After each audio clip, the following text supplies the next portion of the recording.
episode 151 of the Craft House Magic podcast. My name's Ellie and I'm coming to you from Norwich in Norfolk in the UK, and today is the 4th of February. So welcome everybody. I hope you've all had a lovely crafty week since the last time I've spoken to you, and I'm here to share all the things that I've been making in the last 7 days. So today I have some knitting, I have some cross stitch, I have a gadget to share with you, I have a blast from the past project to share with you, I have 2 questions from the Ask Me Anything thread in the Ravelry group, and also I have some information on my shop update just at the end of the podcast. So last week I announced I was doing a 15,000 subscriber giveaway, and there is 2 prizes. I'm going to draw the winners now. So the first of the prizes is a ticket for the Nordic knitting online knitting retreat, which is one of the knitty retreats organised by Zoe from Pins and Needles podcast, and also Jenny from Owl About Yarn. And this is going to be a retreat from the 19th to the 21st of February, and it's going to include a number of talks. They've got Carrie Westerman, Becky from River Knits and Estelle from Midwinter Yarns doing some presentations, and there's going to be some Zoom socials, which is going to be exciting, as well as some marketplace vendors on the Instagram as well. So the ticket that I've got to give away goes to Danielle Baker. So we used the random comment picker to generate the winners, and I'll pop the screenshot on the screen so you can see what comment she made on last week's podcast. So the second winner, this is going to be a surprise parcel from me with some of the stuff that I've made, and the winner is Nikki Hart. So thank you both for commenting, and thank to everybody who've commented and watched last week's podcast, and I hope to see you on many more. So we have a few make-alongs going on, both in the Ravelry group and on Instagram. First of all, we're doing the Craft 20 a day make-along, and it's basically we're doing 20 minutes or whatever time you can sort of spare on a regular basis every day to chip away at those larger projects. And I'm doing my cross-stitch project at the moment, which I'm going to show you a little bit later. So you can use the hashtag Craft 20 a day for that one. And I'm also doing a thread in the Ravelry group for anybody who's purchased one of my yarn clubs during this year. Any yarn that you've got from those clubs and you're making something with it, whether it's knitting, crochet or whatever, I'd love to see what you're making. And I've put a post at the top of the page just to say that there may be spoilers if you haven't had the current club just yet.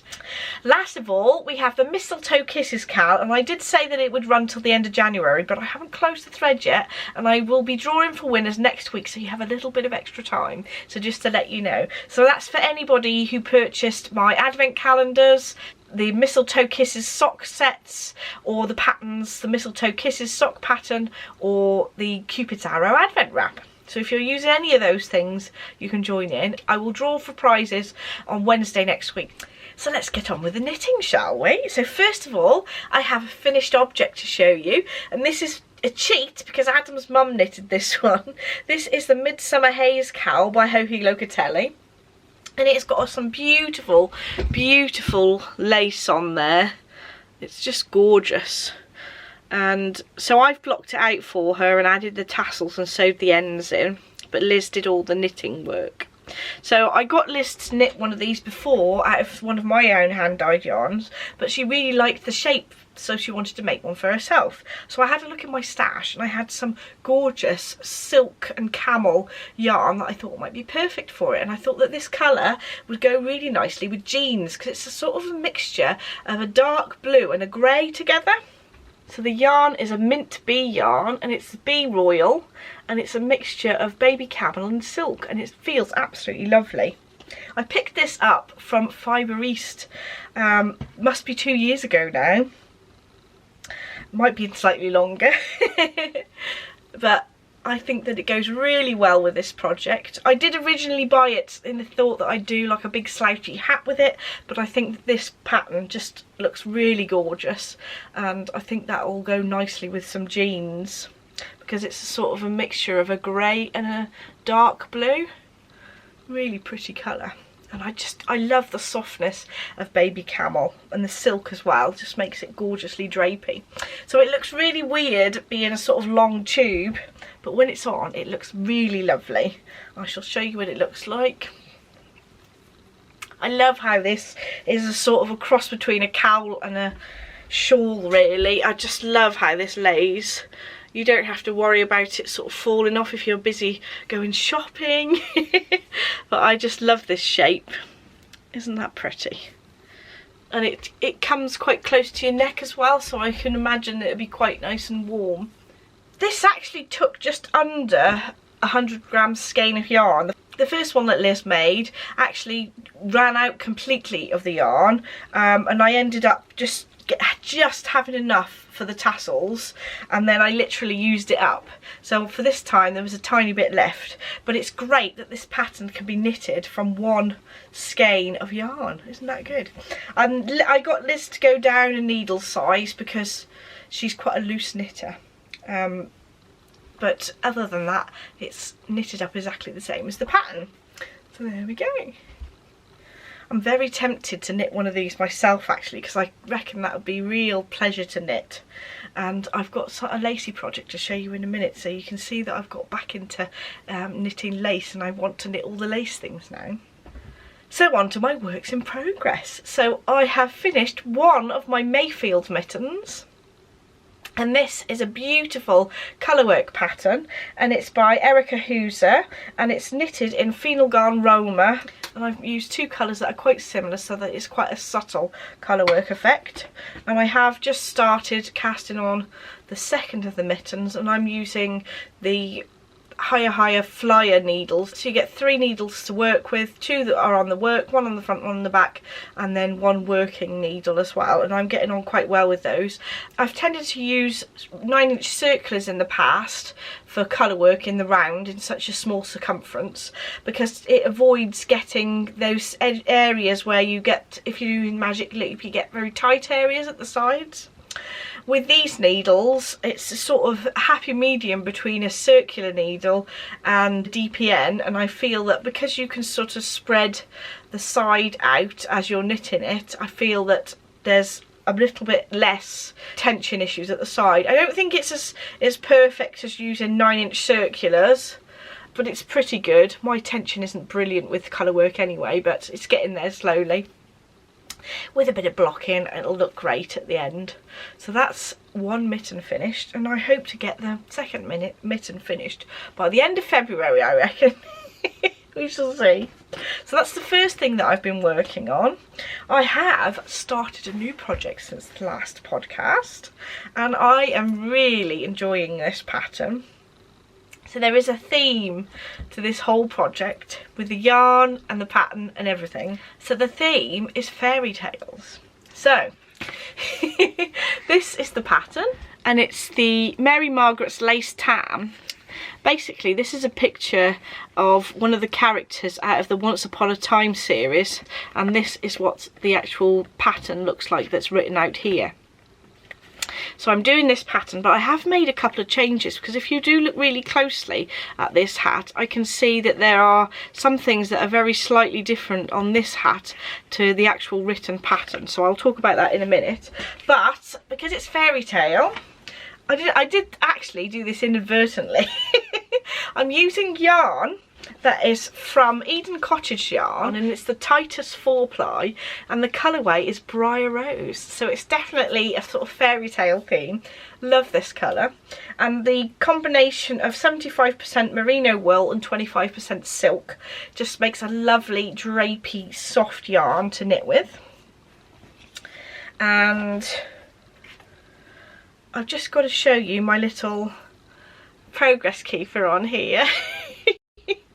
So this is like the Cinderella glass slipper, and I got this from the lovely advent calendar that I had this Christmas from Hayley from Ducky Darlings, and this is just very appropriate for my fairy tale hat.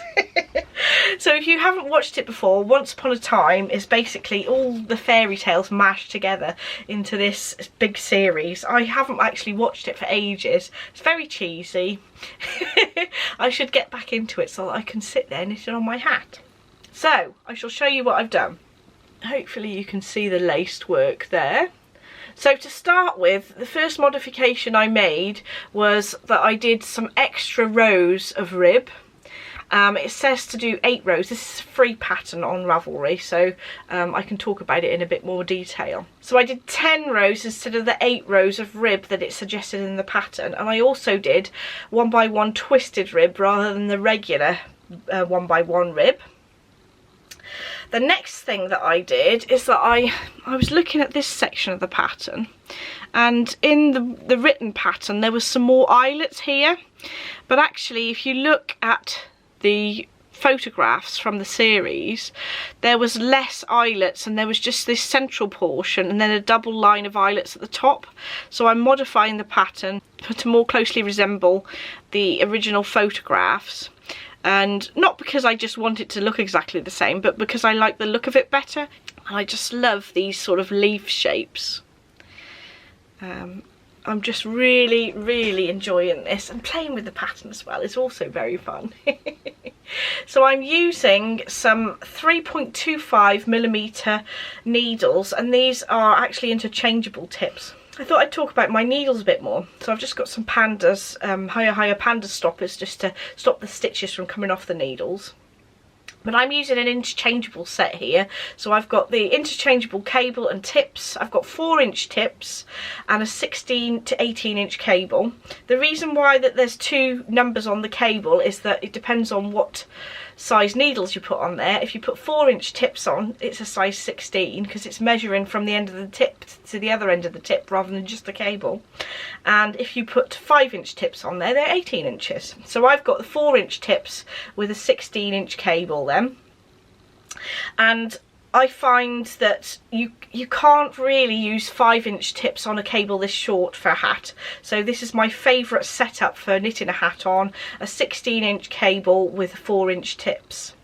I also actually do the fixed needles on my shop, which when you order a 16-inch cable that is fixed, it always comes with the 4-inch needles, because it's very difficult to knit with needle tips that are longer than that with this circumference. It does look quite a tight circumference just looking at that, but it is a comfortable knit with it this size.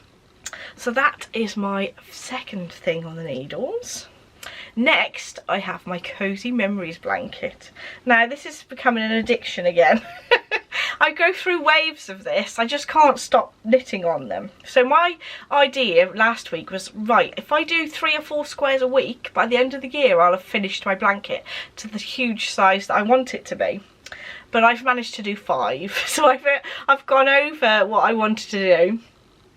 So I'm still continuing where I'm trying to do light, dark, light, dark, light, but it doesn't always have to be perfect. It just has to look slightly lighter or darker than the square next to it, if that makes sense. So I don't actually know what quite a few of these are. So this one and this one, I don't know what they are. But this one is a beautiful self-striping yarn that I got as a sock set from Debbie from down Sheepy Lane. And I wanted to pop a little square in there because she does the most gorgeous self-striping. And then I've got another 2 squares that, again, I don't know what they are because I balled them up ages ago.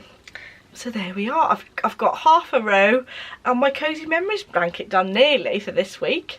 So I have to sort of say, right, Ellie, do not start another square because I just can't stop knitting on it. I have to restrict myself so that I get other projects knitted as well. Otherwise I'd just be going, this is the Cosy Memories blanket show. I shall show you the full size of it so far. I'm going to have to move my chair so I can step back a bit. It is quite big already. I've definitely wanted it to be a little bit bigger because I want it to use on the sofa so me and Adam can sort of have it over our laps next to each other. So it doesn't necessarily need to be that deep, but I want it to be quite long. But it's got all the different colours in there. So I want to start another one later and be a little bit more selective on the colours that I pop in. But at the moment I'm just enjoying trying out all of the yarns. So quite a few people have been asking me to do a tutorial on this, and I've already got 3 separate tutorials. One that shows knitting one square, the second that shows joining the squares together, and the third one showing you how to calculate the layout. Because on these squares there's a sort of centre decrease line, and you can create a bit of a pattern by putting these in different directions. The one that I'm doing now, if you look carefully, Let's find where the join is. Here we go. So you can see that it's going like a chevron shape. So I'm going sort of up, down, like a chevron all the way along the length of the blanket. So there we go. I will pop links to all those videos I've just mentioned in the description bar down below. So that's all my knitting I've got to show you for this week, but I do have a little bit of cross stitch to show you. I feel like I haven't done as much this week, but it's getting there slowly.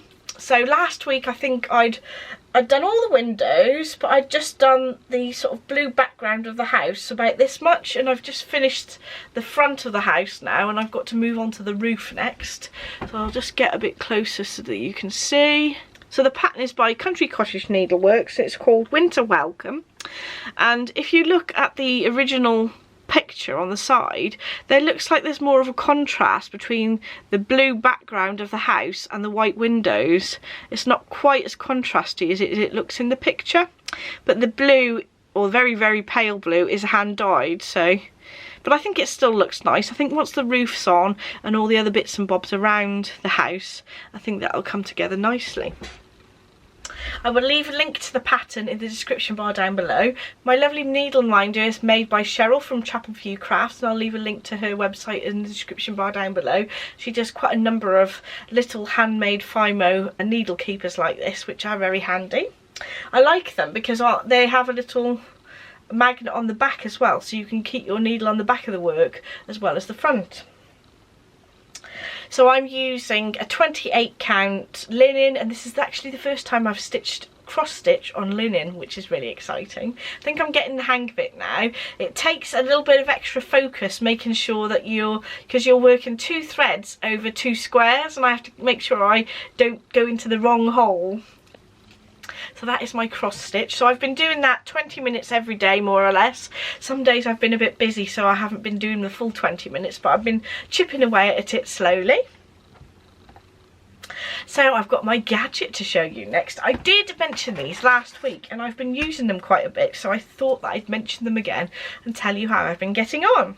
So this is based on that purple Thang design, and it's basically a pokey thing that does lots of little different jobs, I suppose, when you're sewing. You can use it as a sort of giant needle to thread things, because there's a little hole there. There's a measurement for a 1/4 inch just at the top here, but the main thing that I've been using it for this week is this pokey end, because it's a really good shape to poke out corners. So if you sew 2 pieces of fabric together in a square and then turn it the other way and just poking the corners out, this is a lovely, lovely shape.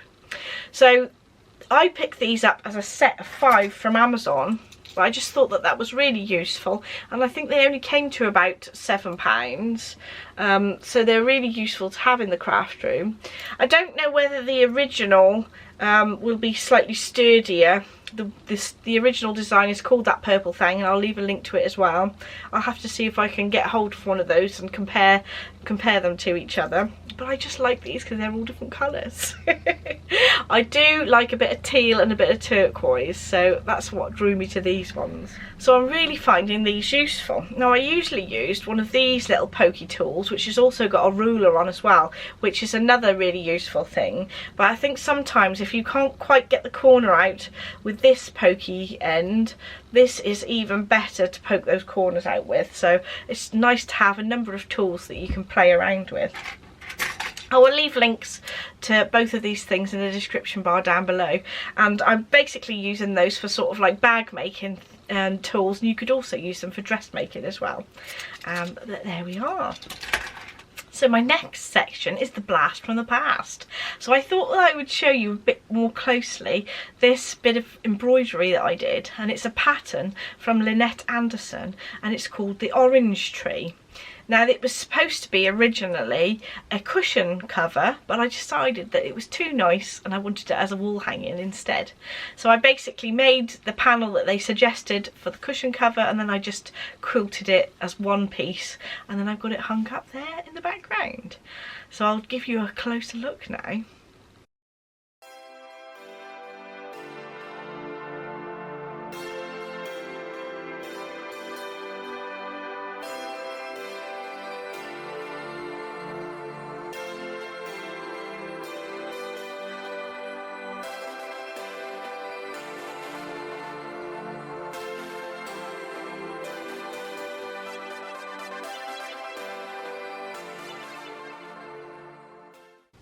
So this little wheelbarrow here was actually not part of the pattern. You could get a little button that you could stitch on, but I just copied the shape of the button and stitched it on myself, just because I preferred the look of the stitches rather than having a button on there.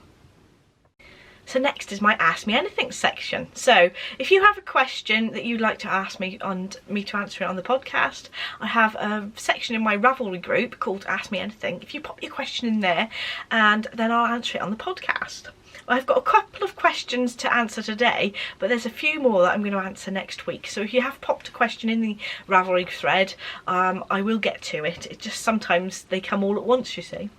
So first of all, I had a question from Kim, and she was asking me about my knitter's loom, my weaving loom that I purchased last December, and she wanted to know whether I'd got any plans to do any new projects with it and how I got on with it. So last year I'd purchased the weaving loom, but I have actually used a knitter's loom quite a lot previously, because I used to be a member a few years ago of a spinners, weavers and dyers group, and I used to borrow the one from there quite often, and then I got quite good at doing it. I used to show quite a lot of other people how to use it as well.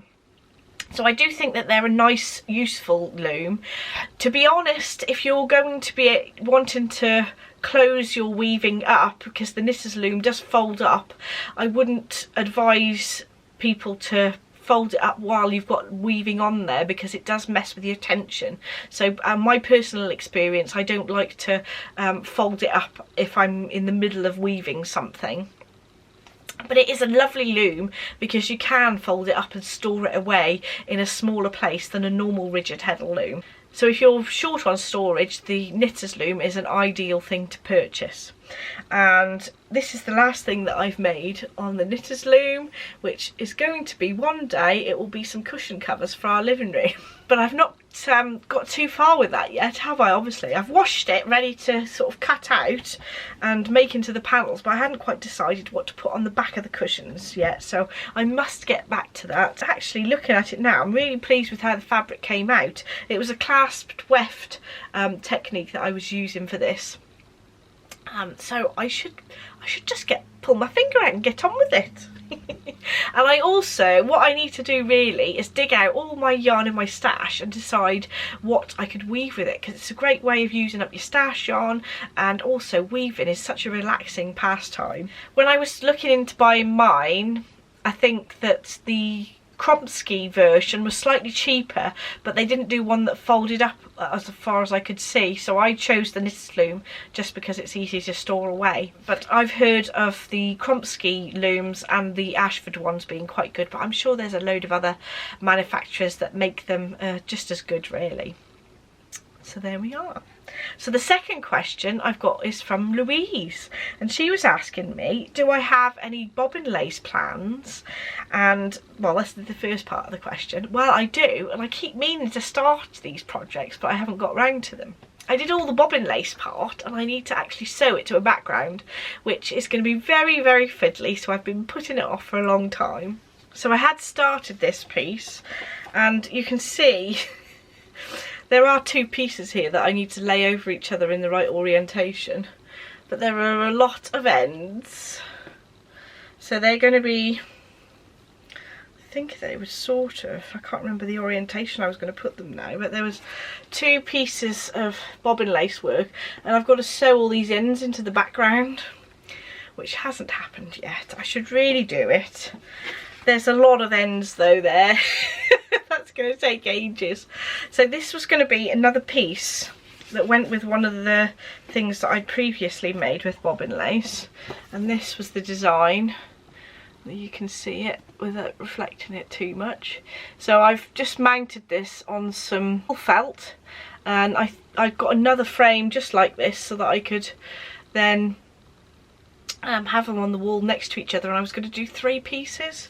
So that was the first one finished, and then this one was the second one. I haven't started the third one, but then I hadn't quite decided which one out of that book that I was taking those patterns from, which one I would like to do as a third piece to go with it.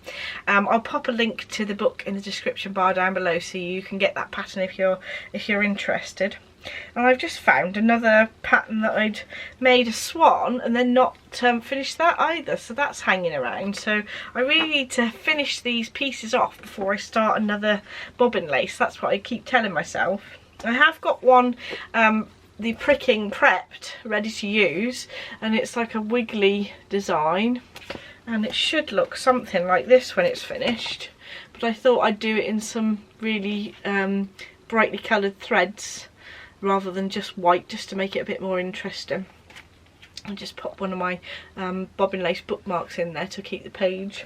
So this book is the Bruges Flower Lace book by Edna Sutton. I'd picked out a couple of coloured threads to see whether I'd use those, so I always tend to go for sort of blues and turquoises. Would go nicely with this room then. Perhaps I could put it as a piece of wall art with something on the wall here. We shall see. Hopefully I'll get round to that soon. It should really be on one of my Make 9 list, really, rather than forgetting about it. That's the trouble when I enjoy so many different crafts. I sometimes forget to go back to something that I was really enjoying. So the second part of Louise's question is, what other craft would I like to try? And I would like to try basket weaving and also pottery. I do have a basket weaving kit. To be honest, I have done a bit of basket weaving in the past, but I wanted to do a bit more, a larger basket, which I have a kit for, which I haven't started. And I also would like to do some pottery as well, because I love sort of handmade pottery that looks really imperfect. It just looks really beautiful. And I've picked up a few pieces from craft fairs and things, and I'd love to be able to make them myself. So there we go. So lastly, I've just got my shop update section. So I just wanted to say that there are some higher knitting needles that are out of stock at the moment. They are out of stock at the warehouse, so I'm just waiting for them to be restocked. When they get restocked at the warehouse, I'll pop them in the shop as soon as I can. If you do see something that you would like to see in my shop that I don't have listed at all, do drop me a message, because if you want to see it there, it's likely that somebody else does as well. So a few people have been asking me lately about using their gift vouchers. Now, if you use a tablet, like an iPad or something, sometimes it condenses the text. So you need to click on the tab that says Show Order Summary to be able to find that little box to put your gift voucher code in. And I just thought that that would help me mention it on the podcast if you were trying to use it at all. If you're doing it on a laptop, it is much easier because it splits the screen into two, and on one side of the screen you have the information of what you've put in your cart, and there'll be a little box just under there to put your gift code in, and then there's a little space on the other side of the page with places for you to write your name and address in. So it's much easier to use a laptop than it is for a tablet. If you are having any trouble, you can always drop me an email on crafthousemagik@gmail.com and I'll get back to you as soon as I can. So this week I'll be posting out the yarn clubs for February, and I just thought I'd mention the date for March's yarn clubs. Those will be available from the 19th of February. I do have a list of release dates on the website. You just look at the yarn clubs tab on the left hand side of the page and it will tell you all the dates for every month that I'm going to be doing yarn clubs this year. So I think that's it for today. Thank you so much for watching. Don't forget to like and subscribe if you'd like to see more, and I shall see you in the next episode. Bye!